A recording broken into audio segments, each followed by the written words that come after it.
Si tu fais bien attention, ton système nerveux te dira tout ce dont tu as besoin de savoir à propos de toi et des autres. Hello et bienvenue sur Unique et Libre, le podcast dédié aux femmes hypersensibles qui osent montrer au monde leur lumière. Je m'appelle Jennifer et je t'accompagne à mieux comprendre ta sensibilité, à renouer avec la sagesse de ton corps et à booster ton estime. Ensemble, cheminons vers ton épanouissement, libérons les croyances qui te freinent et l'acceptation de toute ta singularité. Es-tu prête à plonger au cœur de ton être ? Alors c'est parti! Ton système nerveux est le chef d'orchestre de ton bien-être, de ta confiance en toi et de ta capacité à transformer tes croyances limitantes également.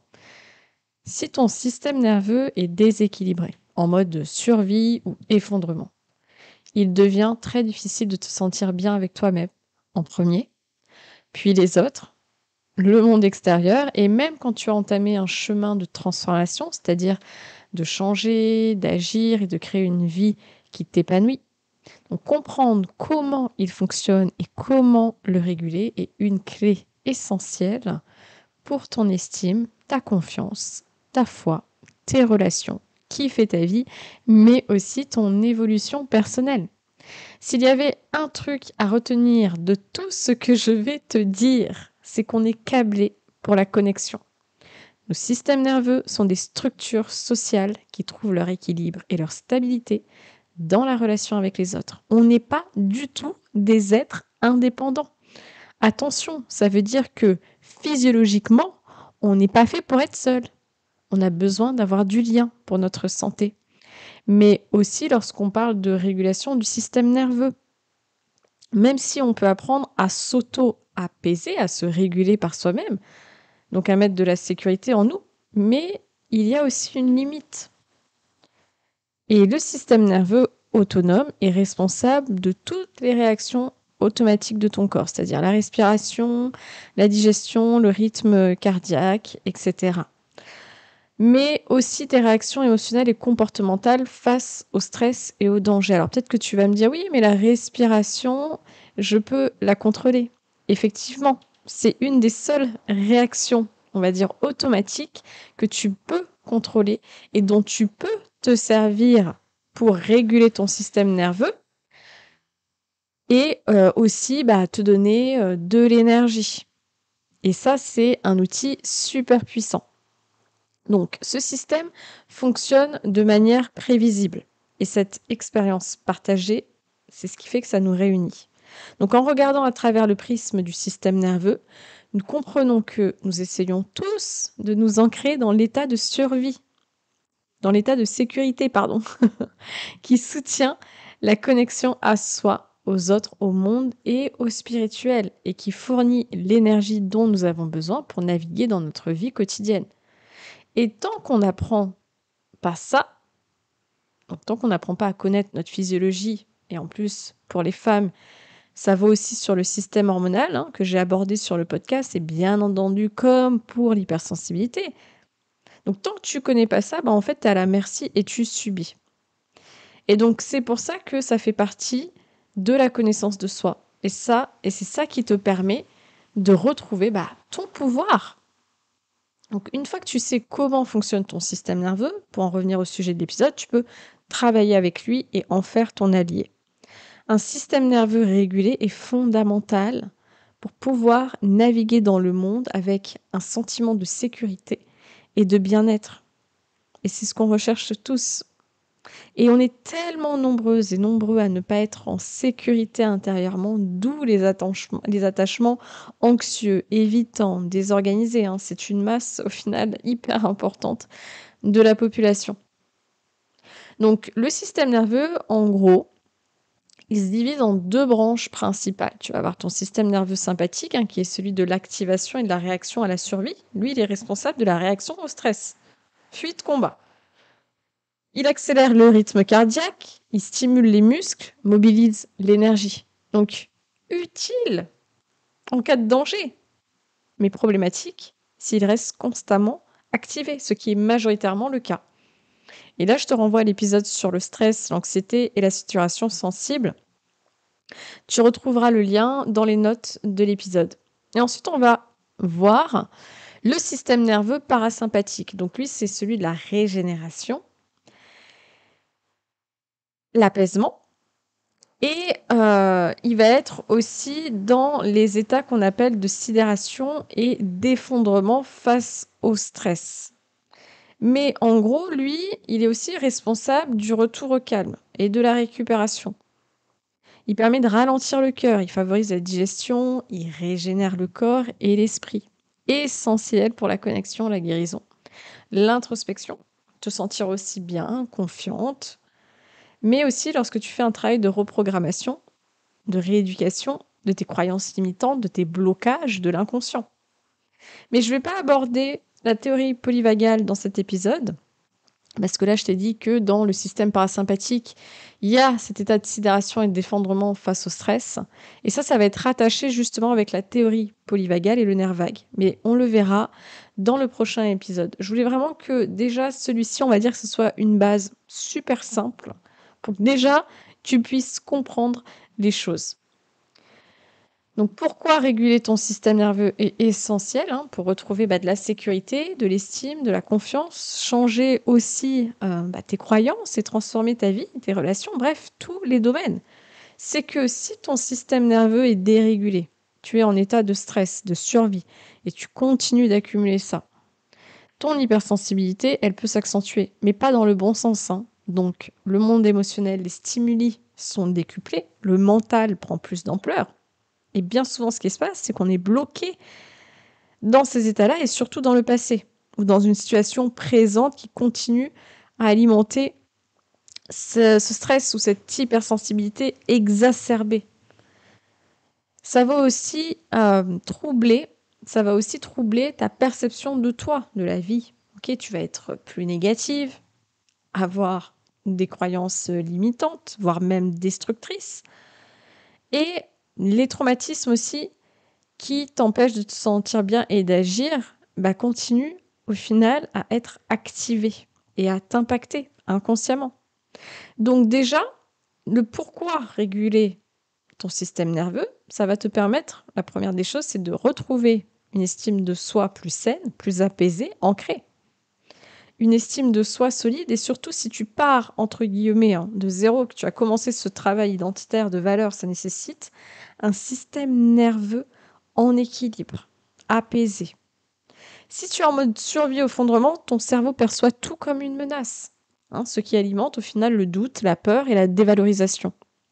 La deuxième des choses, ça va te permettre de changer tes croyances limitantes et te permettre de rééduquer justement ces croyances-là. Donc c'est un programme de l'inconscient. La reprogrammation, elle fonctionne quand tu es en mode sécurité. Si tu es stressé ou figé, ton cerveau bloque. Les nouveaux apprentissages, ils restent automatiques et c'est compliqué au final. Exemple que je vais te donner, quelque chose d'assez simple, c'est que tu peux écouter toutes les affirmations positives du monde. Si ton système nerveux est en mode survie, ton cerveau ne les intégrera pas car il privilégiera la protection. C'est un exemple banal que je te donne, mais ça peut être aussi quelque chose de beaucoup plus profond, de plus intime, comme par exemple la fertilité chez une femme. Si ton système nerveux est en état d'alerte, ton corps ne va jamais privilégier la reproduction parce qu'il est câblé pour ta survie. Et là, la survie, c'est de te maintenir au minimum en vie. Donc, il va aller se dire, ma cocotte, elle a un projet bébé, là, mais en même temps, elle est sur tous les fronts, elle a une vie hyper stressante, et en plus de ça, ça va pas, elle est anxieuse, il y a des traumas, etc. Donc, c'est juste un exemple, mais pour te dire que ton cerveau va toujours privilégier la survie. La troisième des choses, c'est que guérir justement ces traumatismes-là, et ça va te permettre aussi de sortir des blocages émotionnels, la régulation du système nerveux. Donc un traumatisme non libéré, il maintient ton système nerveux en alerte. Et un traumatisme, il se loge dans plusieurs parties de ton cerveau, comme l'amygdale, l'hippocampe, le préfrontal, l'insula. Donc c'est un réseau de structures impliquées dans la mémoire, les émotions et la détection de dangers qui vont coder, traiter, vivre et revivre l'événement de manière durable. Donc, se sentir en sécurité est nécessaire pour accéder justement aux émotions bloquées et s'en libérer. Et la libération, elle part non seulement avec ce travail de la régulation du système nerveux, mais également par le corps. Et c'est bien pour ça que la thérapie par la parole ne fonctionne pas et a ses limites. La quatrième des choses, c'est que ça va te permettre d'avoir l'énergie nécessaire pour justement agir et manifester une vie plus alignée avec qui tu es et tes valeurs. Un système nerveux apaisé permet de récupérer ton énergie et de passer à l'action sans résistance, ou avec le moins possible en tout cas.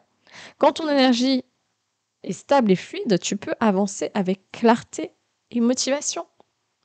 Donc, comment réguler ton système nerveux pour retrouver confiance et transformer ta vie? Voici les clés essentielles pour aider ton système nerveux à retrouver un état optimal. La première des choses, ça va être d'inclure des techniques somatiques pour te permettre de reconnecter avec ton corps et pour apaiser l'esprit. Tout ce qui va être les exercices de respiration, mais attention, pas n'importe quelle respiration. Là, on va plutôt privilégier des respirations qui vont permettre d'activer le parasympathique. Okay ? Si je fais des respirations qui vont justement alimenter le sympathique, tu te doutes bien qu'au final, tu es en train de rajouter un stress supplémentaire parce que ton cerveau, il va s'activer dans le mauvais sens.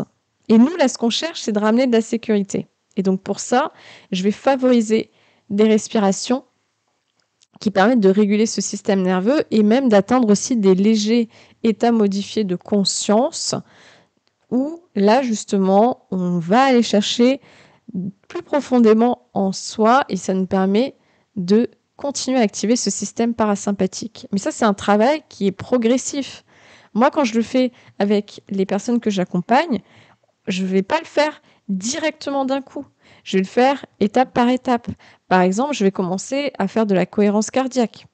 Ensuite, je vais commencer à faire des respirations justement qui vont aller chercher en profondeur. Mais ça va dépendre encore une fois de la personne. Même avant de faire de la cohérence cardiaque, déjà, je vais revoir même la base de la respiration. Et donc ça, c'est important aussi, de voir comment tu respires.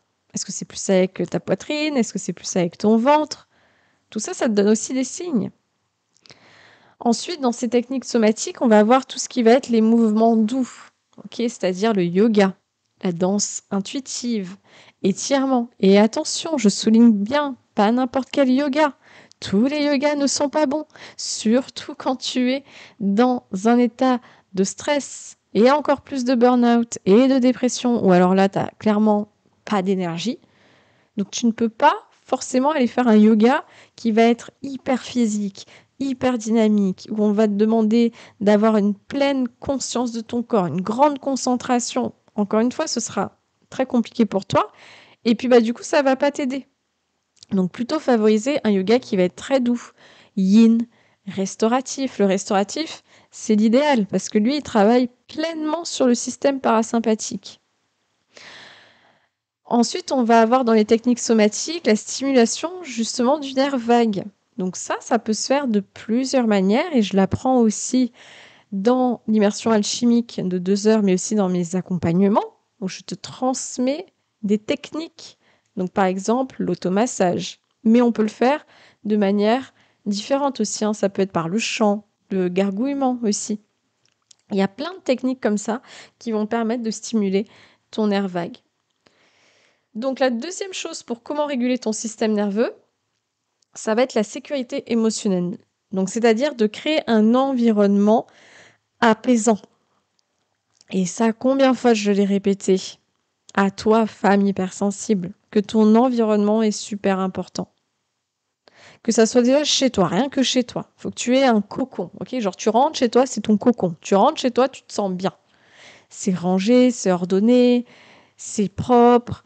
Tu te mets dans des vêtements qui te font du bien aussi, où tu es confortable. Les lumières, elles sont pas trop agressives. Donc ça va être important, ok? De créer vraiment un univers qui t'apaise. Et donc, c'est aussi s'entourer dans ton quotidien de rituels rassurants et stabilisants. Alors, tu le sais encore une fois, et j'avais même créé un programme là-dessus que je suis vraiment, mais genre, partisante. Je pourrais même prêcher la routine matinale. À quel point c'est super important pour une femme hypersensible. Parce que justement, Elle met un état de sécurité. Elle te sécurise. Et donc, dès le matin, si tu te lèves, tu sors de ton lit, tu as à peine mis un pied par terre, que tu as déjà attrapé ton téléphone et que tu es déjà en speed parce qu'il faut aller bosser, bah, vois déjà en fait ce que tu fais même toi-même à ton système nerveux, à ton cerveau. Donc c'est pour ça que c'est important d'apprendre aussi à ralentir. Et ça, c'est difficile. Ensuite, ça va être de réduire l'exposition au stress inutile, hein. Donc, genre les nouvelles anxiogènes, genre les infos. Moi, de toute façon, j'ai arrêté de regarder la télé et encore plus les infos parce que c'est hyper négatif. Regarde le journal. Sur 10 informations, tu en as 9 qui sont négatives. Et puis, à quoi ça te sert? Franchement, à quoi ça te sert? Je comprends pas. Tu as besoin d'être informé, de savoir qu'est-ce qui se passe dans le monde. On sait déjà, hein, les 3/4 du temps, qu'est-ce qui se passe dans le monde. On sait ce qui se passe. C'est même pas faire l'autruche. On sait, tu vois. Et puis moi, les informations, j'arrive à les avoir de manière assez naturelle. Mais je vais pas passer mon temps à allumer BFM TV, à regarder les infos, à tout lire, tu vois. Parce que je sais très bien que ça va me mettre dans un état d'anxiété. Et en plus de ça, avec ton hypersensibilité encore plus élevée, mais là, je te raconte pas, tu vas pleurer tout le temps. Et ton empathie et tout, en fait. Donc, inconsciemment, ça va pas te mettre dans des bons états. Pareil avec les réseaux sociaux, hein, qui peuvent être hyper toxiques. Et c'est aussi le stress inutile, ça peut être la dépendance à des substances, tu vois, ou au café, par exemple, aussi. La troisième des choses, ça va être l'exposition graduelle au changement. Donc, c'est-à-dire de sortir du mode survie en douceur. Donc, c'est-à-dire petit à petit, prendre des décisions qui vont aller vers ton bien-être. OK? Et c'est là où c'est une force, c'est-à-dire que tu as cette capacité d'agir. C'est un pouvoir qui est extraordinaire. C'est que tu peux te prendre en main. Tu peux te soutenir. Même quand tu es au plus bas et que c'est hyper difficile, tu peux toujours agir, faire une toute petite action qui peut être aussi simple que de poser une main sur ta poitrine et d'être là pour toi et de respirer simplement. Non mais moi, l'année dernière, j'ai passé mon temps à faire ça. Poser ma main et rien faire. Ou alors je le faisais quand j'étais en train de lire ou que je regardais un film.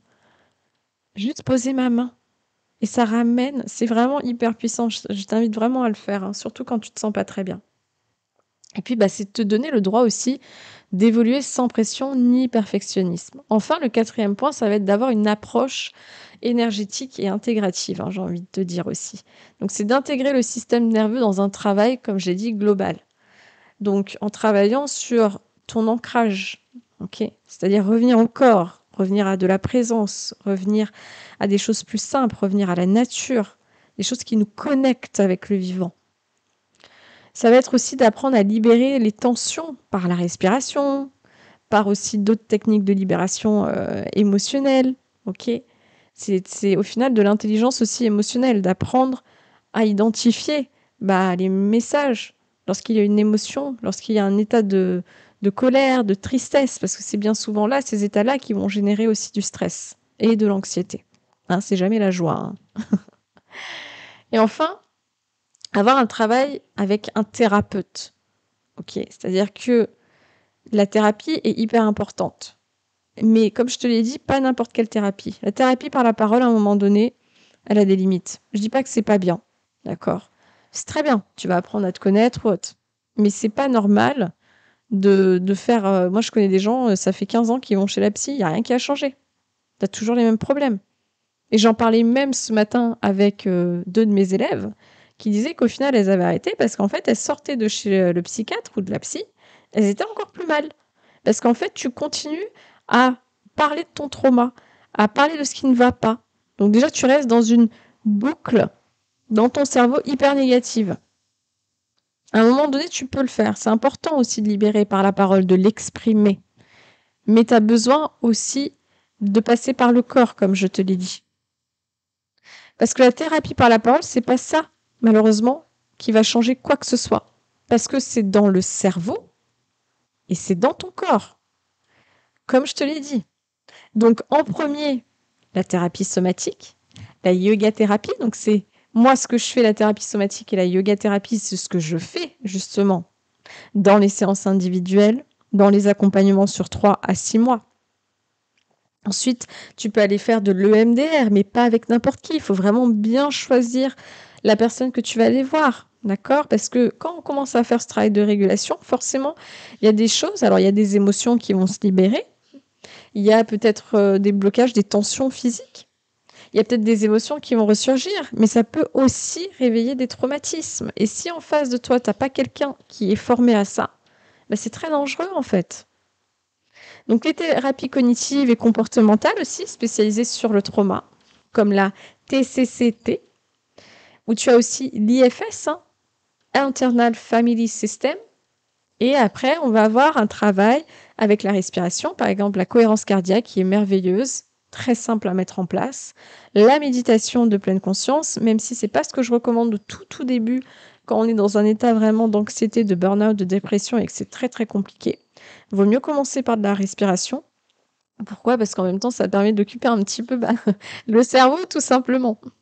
Et après, la méditation petit à petit. Mais ce qu'il faut retenir, c'est que l'efficacité de la thérapie, elle dépend de la gravité du trauma, la relation de confiance avec ton thérapeute, la régularité des séances, parce que c'est un travail qui va prendre du temps. Tu vas ressentir, bien entendu, du bien-être instantané quand tu vas commencer à faire les séances. C'est ce que je vois, même moi, dans mes accompagnements, mes séances, tu vois. C'est que je le vois, sur le moment, ça fait du bien. C'est super agréable. Mais on a besoin de répéter. Ok, le cerveau, l'inconscient, c'est de la répétition.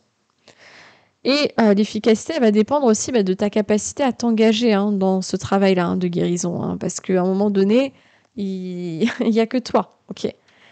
C'est toi et ton engagement, toi et tes priorités. Tu peux être aidé, accompagné par le meilleur des thérapeutes, des coachs, mentors, qui tu veux.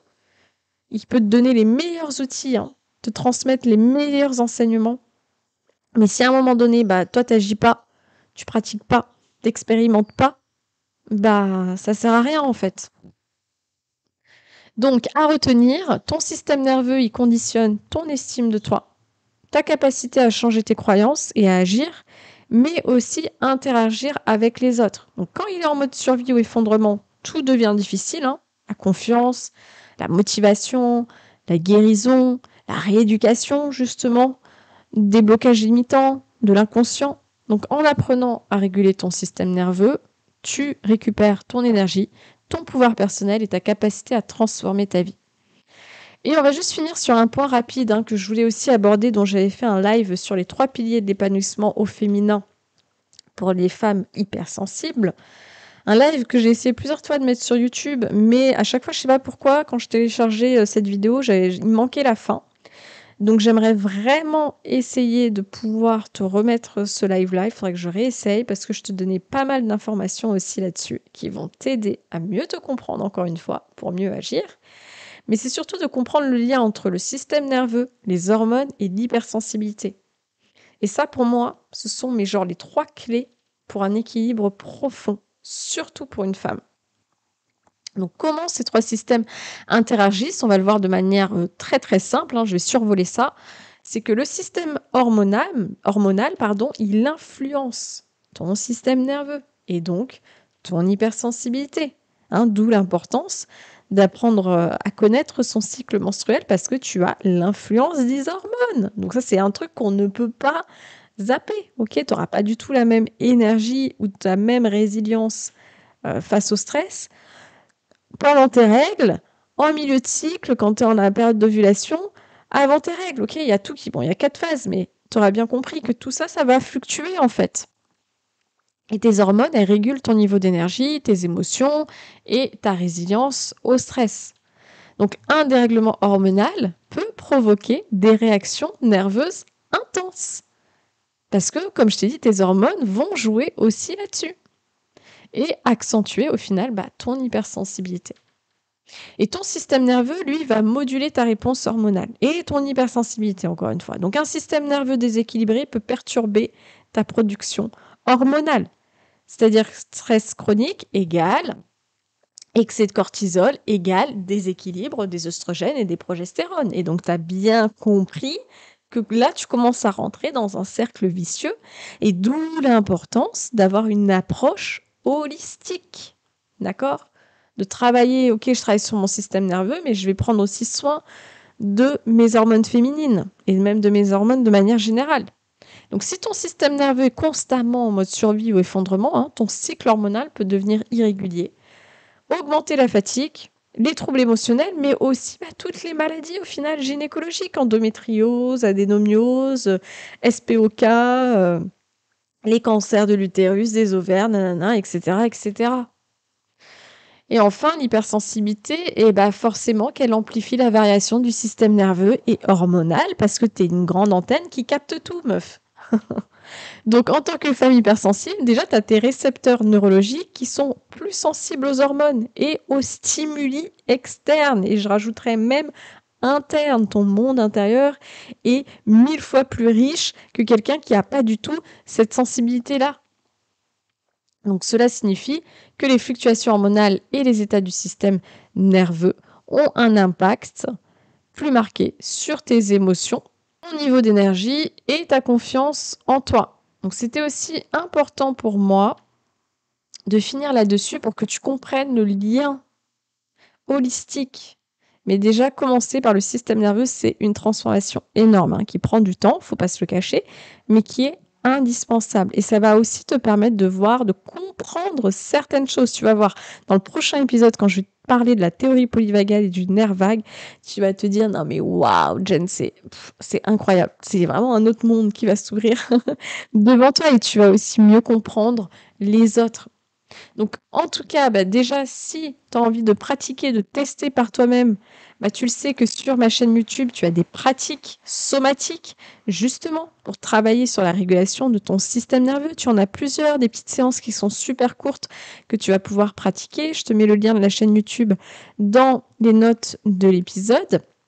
Et puis, bien entendu, si tu as envie d'être accompagné sur ce travail-là, tu as mon adresse mail et ce serait avec grande joie de t'accompagner sur ce merveilleux chemin qui est la régulation du système nerveux et pas que.